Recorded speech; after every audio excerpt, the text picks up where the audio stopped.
Very good morning to all of you. We are going to study the fifth lesson, the Happy Friends,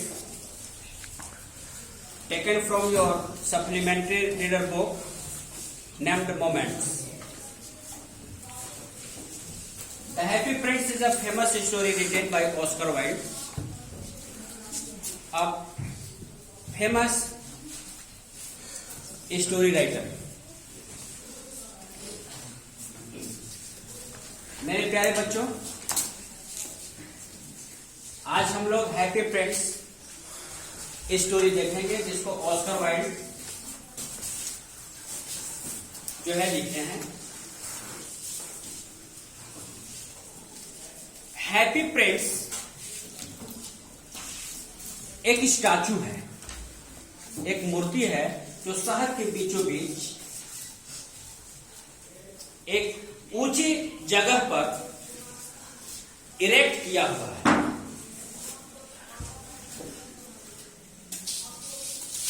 इसको happy friends इसलिए कहा गया है कि जब ये फ्रेंड्स एलाइव था, जीवित था, तो इसके पास बहुत सारी खुशियों के लिए संसाधन थे। इसके महल में सरोज नाम का कोई चीज नहीं था, दुख था ही नहीं। इसलिए इसको लोग हैप्पी फ्रेंड्स के नाम से पुकारते थे। लेकिन जब इसको मृत्यु हो जाती है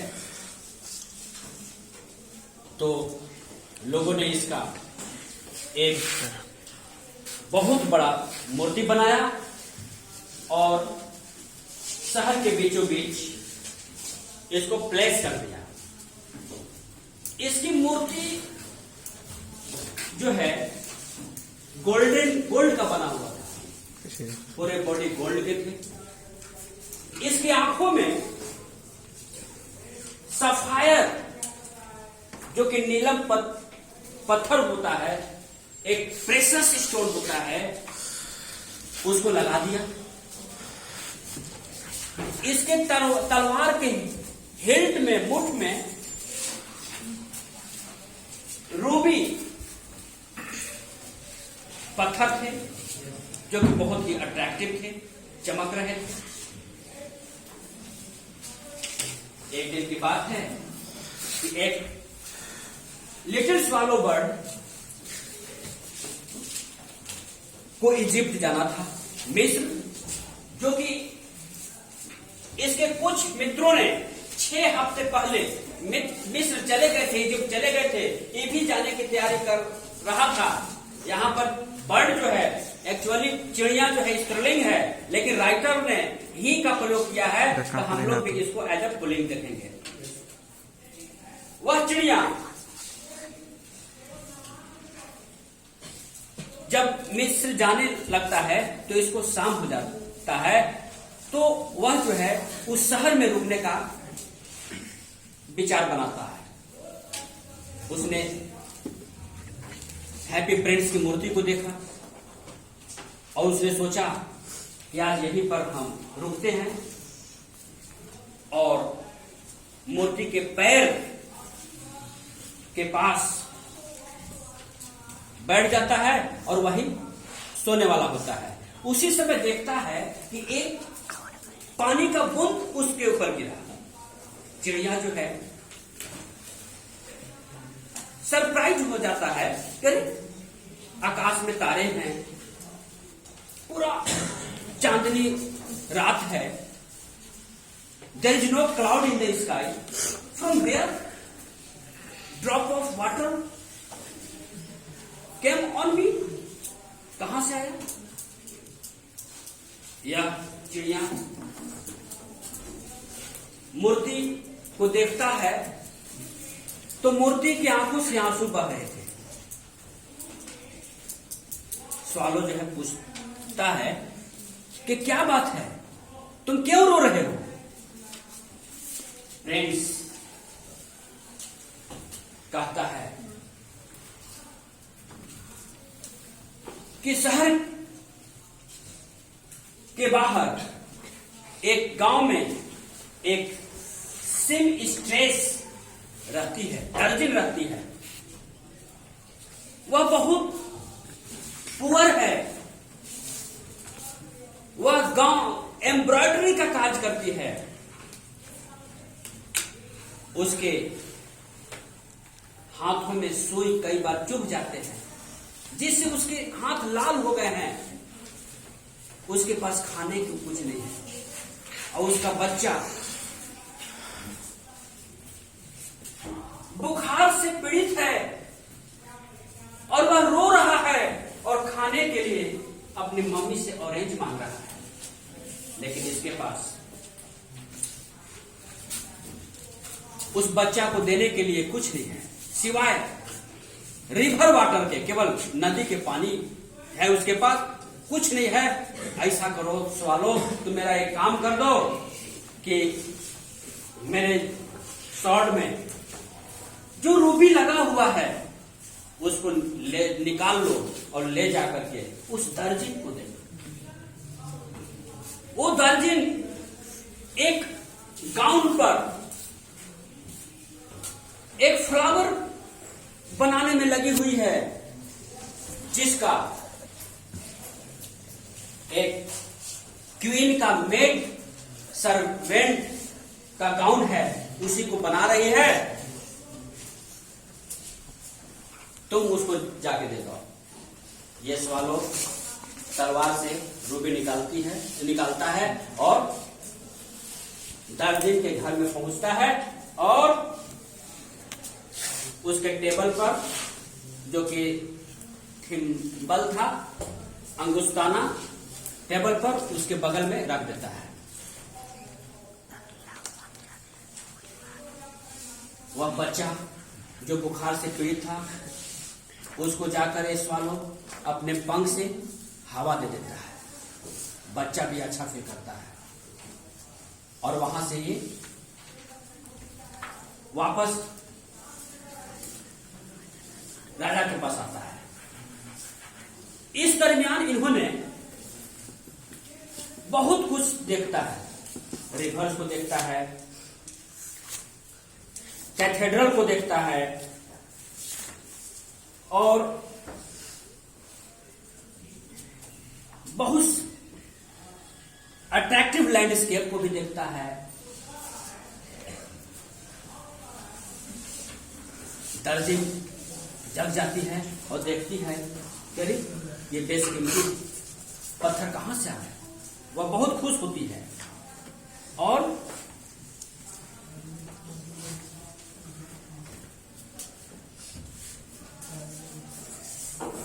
वह सोचती है कि अब मेरा अच्छे दिन आने वाले हैं।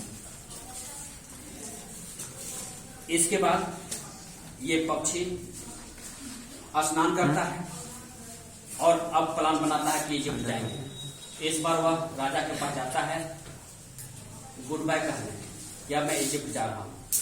राजा प्रिंस ने कहा कि तुम अवश्य चल जाना, लेकिन एक रात मेरे साथ और बिताओ और मेरा तुम एक और काम करो। देखो, मैं देख रहा हूं कि एक प्ले राइट है जो कि नाटक लिख रहा है। उसका घर अंधेरा है, गैरेट में रह रहा है, पुअर हाउस है, उसके बाल ब्राउन हैं और क्रिस्प हैं, लिप्स पोमग्रेनेट के जैसा है, कोल्ड है। उसके पास पहनने के लिए वन क्लॉथ नहीं है और उसके घर में अंगीठी भी नहीं है, नो फायर, अंगीठी भी नहीं है, फायर भी नहीं है कि ठंड से बच सके। वह भूखा है, वह मूर्छित हो जाता है। तुम उसको मेरी आंख से एक सफायर निकालो और उस ऑथर को, उस प्ले राइट को तुम दे दो। वाह सवालो, प्रिंस की बात को मानता है, उसकी आंख से एक सफायर निकालता है और उसको ले जाकर के प्लेराइट के यहां पहुंचता है और देखता है कि प्लेराइट सोया हुआ है और उसके टेबल पर बहुत सारे किताबें हैं और एक ग्लास है जहां पर विदर्ड वायलेट फ्लावर्स हैं, सूखे हुए वायलेट के फूल हैं। उसी के बगल में ये एक सफायर रख देता है और वहां से वापस आ जाता है। कुछ देर बाद उस प्लेराइट की नींद खुलती है, देखता है कि एक पत्थर पड़ा हुआ है जो कि चमक रहा है, बहुत बेशकीमती है। तो खुश होता है और मन ही मन कहता है कि मेरा कोई एडमायरर होगा, मेरा कोई प्रशंसक होगा जो कि खुश होकर के मुझे दे दिया है। मैं इसको बेचूंगा और मेरे जो भी नेसेसिटीज हैं उसको मैं पूरा करूंगा। ये स्वालो अब सोचती है कि अब ठंड आने वाले हैं और इजिप्ट चल जाएंगे ठंड से बचने के लिए भी। फिर जो है फ्रेंड से कहता है कि अब मैं जा रहा हूं इजिप्ट, लेकिन फिर फ्रेंड्स कहता है कि तुम देखो, एक गली में मुझे एक मैच गर्ल दिखाई दे रही है। मैच गर्ल मतलब माचिस बेचने वाली लड़की। वो माचिस बेच रही है, तुम ऐसा करो, और उसका माचिस की सब बॉक्स जो है गटर में गिर गया है। कहां गिर गया है? नाली में गिर गया है। तुम ऐसा करो, और वह लड़की रो रही है और घर में यूं ही जाएगी तो उसके पेरेंट्स उसको पीटेंगे। तुम ऐसा करो कि तुम जो मेरे दूसरे आंख का जो सफायर है, नीलम पत्थर है, तुम निकाल करके उस लड़की को दे दो ताकि उसको मार ना पड़े और उसके पेरेंट्स खुश हो जाए। स्वालो इस बार भी प्रिंस की बात मान लेता है और उसकी आंखों से सफायर निकालता है, चोंच में लेता है और उस लड़की के हाथ में जाके दे देता है। लड़की सफायर बेशकीमती पत्थर पा करके बहुत खुश होती है और खुशी खुशी वो घर आ जाती है। यहां से फिर यह पक्षी लौट करके फ्रेंड्स के पास जाता है। अब देखता है कि फ्रेंड्स तो अंधा है, अब तो इसको दिखाई नहीं पड़ेगा। ये पक्षी जो है उसके कंधे पर बैठ जाता है और बात करता है और कहता है कि, और निर्णय ले लेता है पक्षी कि अब मैं तुम्हें छोड़कर नहीं जाऊंगा, क्योंकि अब तो तुमको दिखाई नहीं पड़ेगा, अब मैं तुम्हारे ही साथ रहूंगा। क्यों न ठंडा पड़े, मैं यूं ही रहूंगा। धीरे धीरे ठंड में बढ़ता है। वह प्रिंस कहता है पक्षी से, कैसा है कि तुम क्या क्या देख रहे हो, अब तुम मुझे बताओ। ये जो बताता है पक्षी कि मुझे बहुत लड़के दिखाई दे रहे हैं जो कि भूखे हैं, उनके पास कपड़े नहीं हैं, वे भिखारी जैसे हैं। कुछ लोग हैं जो कि भीख मांग रहे हैं, उनके पास पहनने के लिए कपड़े नहीं हैं, खाने के लिए अन्न नहीं है। फ्रेंड्स कहता है कि मेरे शरीर में जो गोल्ड लगा हुआ है, तुम उस गोल्ड का परत है, लीफ ऑफ गोल्ड है, तुम उसको एक एक कर निकालो और जो नीडी हैं, जो मोहताज हैं, उसको तुम ले जाकर के दे दो। पक्षी जो है एक एक गोल्ड का लीफ अपने चोंच से निकालती है और जो भी नीडी है वे उस सबको ले जाकर के दे देता है। बच्चे भी खुश हो जा रहे हैं। एक दिन की बात है, पक्षी ठंड इतना बढ़ गया कि उसकी हालत खराब होने लगी और वो समझे कि अब मैं नहीं जीऊंगा, अब मेरा अंत बहुत निकट है। वह जो है राजा से कहता है, हैप्पी प्रिंस से कहता है कि अब मैं मरने वाला हूं, मैं नहीं जीऊंगा, इसलिए तुम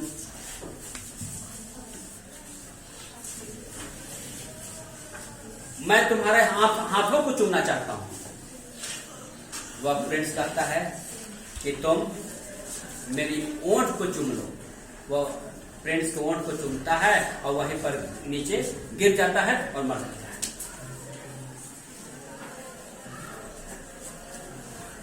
उसी समय राजा के दिल जो मूर्ति का दिल जो था लेड का बना हुआ था, शीशा का बना हुआ था, वो भी एक क्रैक सा सुनाई देता है और वो भी फट जाता है, टूट जाता है। दूसरे दिन मेयर जो है नगर पालिका के शहर के आते हैं और देखते हैं कि मूर्ति तो एकदम सैबी हो गया है, डर्टी हो गया है। उसको तोड़ देता है और देखता है कि एक पक्षी भी है, पक्षी को तो डस्टबिन में कूड़े के ढेर पर फेंक देता है और इसके मूर्ति को, इसके दिल को आग में जलाता है, लेकिन उसका दिल चूंकि शीशा का था नहीं जलता है। तो ओवरसियर जो था देखने वाला वहां देखता है, कहता है कि इसका दिल तो नहीं जल रहा है। तो हुआ क्या कि उसके दिल को निकाल करके वही कूड़े के ढेर में फेंक दिया जाता है जहां पर स्वालो बर्ड को फेंका गया था। इधर गॉड अपने एंजल्स को, देवदूत को भेजते हैं, फरिश्तों को भेजते हैं कि तुम शहर से जो अच्छा चीज है उसको लेके आओ। एंजल्स जाते हैं तो ढूंढते ढूंढते वे लोग जो बर्ड जो मरा हुआ था उसको ले लिए और जो प्रिंस का जो शीशा का दिल था उसको लिए और भगवान के पास पहुंचे।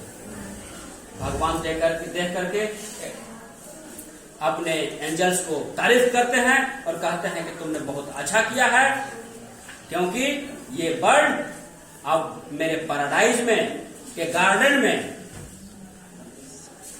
गाना गाएगा और ये राजा मेरा जो गोल्ड सिटी है, गोल्डन सिटी, उसमें मेरा तारीफ करेगा, मेरा एडमायरर बनेगा। इस प्रकार यह कहानी समाप्त होता है। तो मेरे प्यारे बच्चों, इस कहानी का मेन मकसद ये है कि हम जहां कहीं भी रहे एक अच्छा काज करें। अच्छा काज करेंगे तो हम पॉपुलैरिटी गेन करेंगे, फेमस बनेंगे और इसका रिवार्ड हमें फ्यूचर में मिलेगा, बाद में इसका रिवार्ड मिलेगा। Thank you, that's all.